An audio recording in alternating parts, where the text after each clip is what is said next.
Black Sea confrontation. One American destroyer enters the Black Sea. The entire Russian Black Sea fleet goes on high alert. This is the moment when technological superiority faces numerical advantage in the most confined naval theater on Earth. USS Arleigh Burke Flight III passes through the Bosphorus Strait to waters Russia considers their maritime backyard. 9,200 tons of the world's most advanced surface combatant versus a fleet that's operated in these waters for over 2 centuries. The Russians have home field advantage. The Americans have technology that makes geography irrelevant. The Black Sea measures just 436,000 square kilometers. There's nowhere to hide. No room for mistakes. Every ship can see every other ship. This is naval warfare at knife fighting range where superior sensors and weapons create overwhelming advantage that numbers cannot overcome. Navy Power TV takes you inside the confrontation that proves one advanced destroyer changes the entire strategic balance in contested waters. The Russian Black Sea Fleet commands approximately 60 vessels from their Sevastopol naval base. Frigates, corvettes, patrol boats, submarines. This represents significant combat power concentrated in limited geographic space. But here's what Russian commanders know and hate. Their most advanced frigate carries less capability than one American Arleigh Burke destroyer possesses in a single mission bay. The Admiral Grigorovich-class frigates represent Russia's most modern surface combatants in the Black Sea. They carry Kalibr cruise missiles. They mount steel air defense systems. They operate modern electronic warfare suites. On paper, they're impressive vessels. In reality, they face technology gaps measured in decades when confronting American AEGIS destroyers with comprehensive sensor fusion and weapons integration that Russian shipyards cannot replicate with current industrial capability. Which system gives USS Arleigh Burke decisive advantage? A. SPY-6 radar. B. Tomahawk missiles. C. Electronic warfare. Comment your answer. The SPY-6 V.1 radar activates as the destroyer clears Turkish territorial waters. This radar system represents the most significant advancement in naval sensor technology in 40 years. Detection range exceeds 1,000 kilometers for ballistic missiles.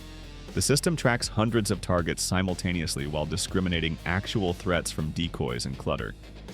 Every Russian vessel in the Black Sea appears on American displays. Every aircraft taking off from Crimean air bases is tracked from wheels up. Every radar emission is cataloged and geolocated. The Russians are operating in complete transparency while the Americans maintain information superiority that cannot be challenged with Russian electronic warfare capabilities or tactical deception measures. Russian Su-30 fighters launch from Saki Air Base in occupied Crimea. They're establishing combat air patrol over the fleet, standard defensive posture, but the SPY-6 tracked them from takeoff. The Americans knew they were coming before Russian pilots received their mission briefing. This is the information advantage that changes every tactical calculation. When one side possesses complete battlefield awareness, while the adversary operates partially blind, the outcome is predetermined before anyone pulls a trigger. The Admiral Grigorovich frigates activate their FERC-2 search radars. They're trying to establish targeting solutions on the American destroyer. Their radar systems detect the USS Arleigh Burke at maximum range. But detection isn't targeting. The Russian fire control systems struggle against American electronic warfare that corrupts their radar returns and creates false targets that waste precious tracking channels on ghosts, while the real destroyer maneuvers freely. Stay with me, because what happens next shows why 40 years of AEGIS development creates capability that adversaries cannot match, regardless of how much they invest in individual weapon systems.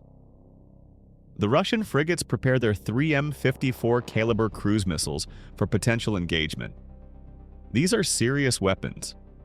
Subsonic cruise phase, supersonic terminal sprint, 300-kilometer range. Anti-ship variants designed specifically to threaten NATO vessels. Russian state media calls them carrier killers. The Americans call them practice targets for SM-6 interceptors. The technological gap between Russian offensive missiles and American defensive systems means Kalibr missiles face 95% intercept probability against modern AEGIS defenses with layered engagement zones and cooperative engagement capability. Navy Power TV reveals the uncomfortable truth Russian admirals must confront. Their most advanced weapons were designed to defeat NATO systems from the 1990s, but American technology evolved 3 generations beyond what Russian planners anticipated when they designed current missile inventories. USS Arleigh Burke maintains position in international waters, no aggressive maneuvers, no weapons activated beyond normal defensive posture. The destroyer simply exists in the Black Sea, and by existing forces Russia to contemplate what happens if this confrontation escalates beyond posturing. The American destroyer carries 96 vertical launch cells, mix of Tomahawk cruise missiles, SM-6 interceptors, SM-3 ballistic missile defense, and ESSM point defense missiles. This weapons density exceeds the entire Black Sea Fleet's offensive capability. One destroyer possesses more strike capacity than Russia can effectively defend against with their current air defense coverage across Crimean bases and fleet assets. The Tomahawk Block 5 missiles aboard USS Arleigh Burke can strike targets 1,600 kilometers away. Every Russian military installation in Crimea is vulnerable. Sevastopol Naval Base, Saki Air Base, Belbek Air Station, the Kerch Bridge connecting Crimea to Russia, all within range. All can be struck with precision that Russian air defenses cannot reliably intercept. The strategic calculus shifts dramatically when one destroyer threatens infrastructure that took Russia years to build and billions to militarize. How many Kalibr missiles can Russian frigates in the Black Sea launch simultaneously? A-24 missiles, B-48 missiles, C-72 missiles. Answer at the end. The reality is approximately 48 Kalibr missiles if all Black Sea Fleet frigates fired simultaneously. That sounds like overwhelming firepower, but Aegis combat systems were designed to handle far larger threats.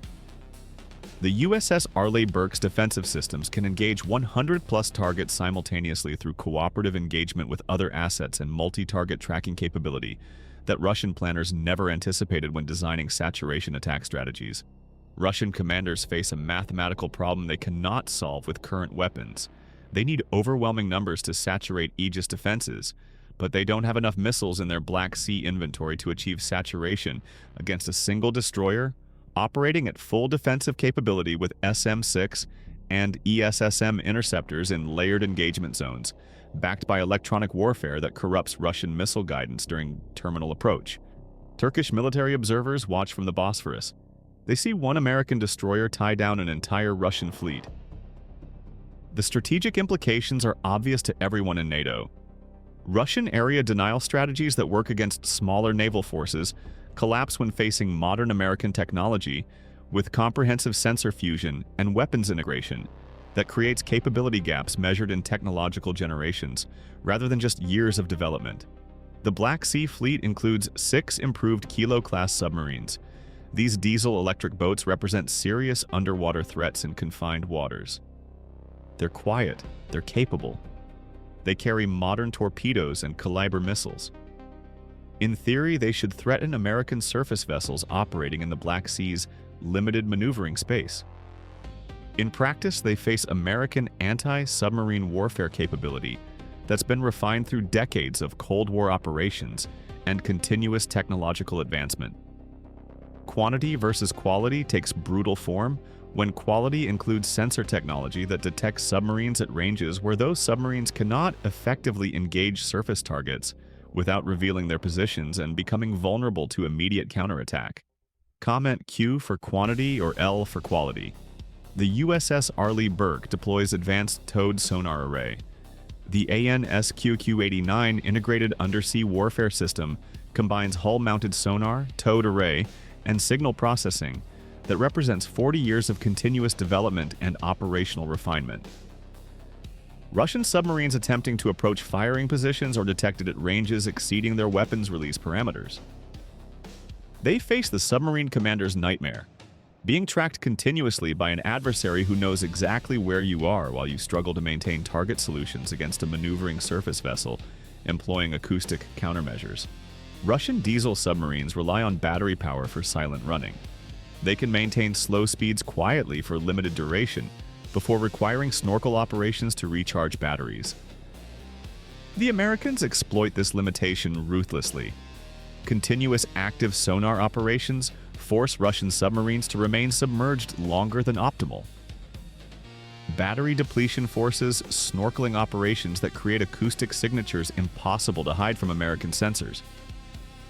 The underwater advantage belongs entirely to the vessel with superior sensors and unlimited power generation from nuclear propulsion. If you believe one American destroyer outmatches an entire fleet in confined waters, type Navy Power TV right now. The Russian Black Sea Fleet possesses numerous small patrol boats and corvettes armed with anti-ship missiles. The Buyan M-class corvettes carry 8 Kalibr missiles each. These small vessels represent distributed firepower that Russian naval doctrine emphasizes for coastal defense. They're numerous, they're armed, they can fire from multiple locations simultaneously. But they face the same fundamental problem as the larger frigates. Their missiles must penetrate defenses specifically designed to defeat saturation attacks from threats far more sophisticated than what the Black Sea Fleet can generate with its current inventory. The electromagnetic environment in the Black Sea becomes increasingly contested. Russian electronic warfare units in Crimea activate jamming systems targeting American communications and navigation systems. The USS Arleigh Burke's AN/SLQ-32 V.7 electronic warfare suite counters every jamming attempt. Frequency-hopping communications maintain perfect connectivity with NATO command. GPS navigation remains unaffected thanks to military GPS receivers with anti-jam capability that civilian receivers lack. The Russians burn through their electronic warfare playbook while American systems operate normally. This is the technological maturity gap that decades of investment and continuous operational testing creates. The confrontation continues for 72 hours. The American destroyer maintains patrol routes in international waters. Russian vessels shadow at distance. Su-30 fighters maintain combat air patrol overhead. Submarines attempt approach profiles. Nothing escalates beyond professional military posturing because everyone involved understands the capability gap makes actual conflict suicidal for the Russians and unnecessary for the Americans. Deterrence works when both sides accurately assess relative capabilities and accept strategic reality. NATO benefits from this demonstration more than any diplomatic summit could achieve. Poland, Romania, and Bulgaria see tangible evidence that American naval power can operate in seas Russia considers their domain. Turkish control of the Bosphorus gains strategic importance as the gateway that allows American vessels to enter and negate Russian naval advantages through superior technology and operational capability. The Black Sea Fleet returns to routine operations after the American destroyer departs through the Bosphorus. Russian commanders file reports acknowledging they possess numerical advantage but lack technological parity. Their weapons can threaten American vessels in theory. But theory collapses against practice when American defensive systems evolved specifically to defeat Russian offensive capabilities through decades of threat analysis and continuous development programs. The operational lessons from this confrontation ripple through Russian naval planning for months afterward. Their most modern frigates proved incapable of establishing reliable targeting solutions against American electronic warfare. Their submarines were detected and tracked continuously despite employing their most advanced silent running techniques. Their aircraft maintained visual contact, but could not achieve weapons quality locks against an adversary with superior radar warning receivers and countermeasures that defeated missile guidance systems. Naval warfare strategy that looked effective in staff exercises collapsed when facing actual American technology, operated by experienced crews with decades of institutional knowledge. Navy Power TV examines why this matters beyond just Black Sea regional dynamics. Russia exports their naval technology to dozens of countries worldwide. Those export customers watched this confrontation carefully. They saw Russian frigate sensors struggle against American jamming. They observed Russian missiles facing defensive systems specifically designed to defeat them. They note how Russian submarine advantages in confined waters disappeared against superior American sonar technology. Every nation operating Russian naval equipment must now recalculate their strategic assumptions about what those weapons can achieve against modern American platforms. The economic implications extend beyond military hardware. Russia positions itself as alternative arms supplier for nations seeking independence from Western military technology. But when their most advanced systems demonstrate clear inferiority against American equivalents in real operational conditions, the value proposition collapses. Why purchase weapons that cannot accomplish their mission against the primary adversary they were designed to counter?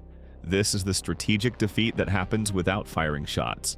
Technology demonstration achieves what combat would prove at far higher cost. The USS Arleigh Burke deployment cost approximately $2 million for the 72-hour Black Sea presence. Russian force posturing and response cost them far more in fuel, maintenance, and operational tempo that stressed their logistics beyond sustainable levels. American destroyers can maintain this operational presence indefinitely. Russian Black Sea Fleet cannot sustain high alert status for extended periods without degrading readiness across their entire force structure. This asymmetry and sustainment capability matters as much as weapons technology when calculating long-term strategic advantage. Which technology will dominate Black Sea naval warfare in 2030? Hypersonic missiles, directed energy weapons, or unmanned surface vessels? Drop your prediction below. Technology supremacy confirmed. One destroyer versus entire fleet. Strategic balance shifted by presence alone. The answer to our quiz: Russian Black Sea Fleet frigates and corvettes could theoretically launch approximately 48 Kalibr missiles in coordinated attack if all vessels fired simultaneously. But coordinating such an attack against a maneuvering target with superior electronic warfare takes time that allows the defender to reposition and engage threats sequentially rather than simultaneously. The mathematics of saturation warfare collapse when defenders possess sensor quality and weapons range that allow engagement before attackers achieve coordinated firing solutions. The USS Arleigh Burke proved that modern naval warfare favors platforms with comprehensive sensor fusion and weapons integration over platforms with impressive individual capabilities, but lacking system-wide integration. Russian vessels carry capable weapons mounted on hulls that cannot fully exploit those weapons because fire control systems and sensors lag generations behind American equivalents. This is what happens when nations prioritize platform production over system integration and continuous capability upgrades. American destroyers benefit from spiral development that continuously improves capabilities without requiring new hull construction. AEGIS system upgrades happen every few years. Radar improvements integrate into existing ships. Weapons get software updates that expand engagement envelopes. This evolutionary approach maintains technological superiority even as the hull ages because the systems stay current with latest threat developments. Can Russia develop technology to challenge American destroyer capabilities in the Black Sea? Current evidence suggests no.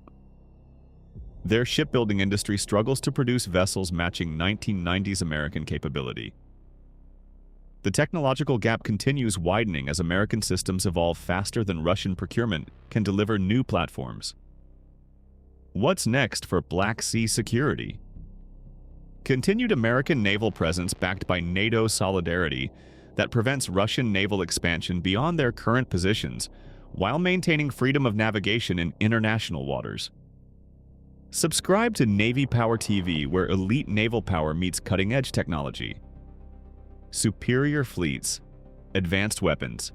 Navy Power TV delivers analysis proving American naval superiority remains unmatched across every maritime theater, regardless of geography or adversary home field advantage.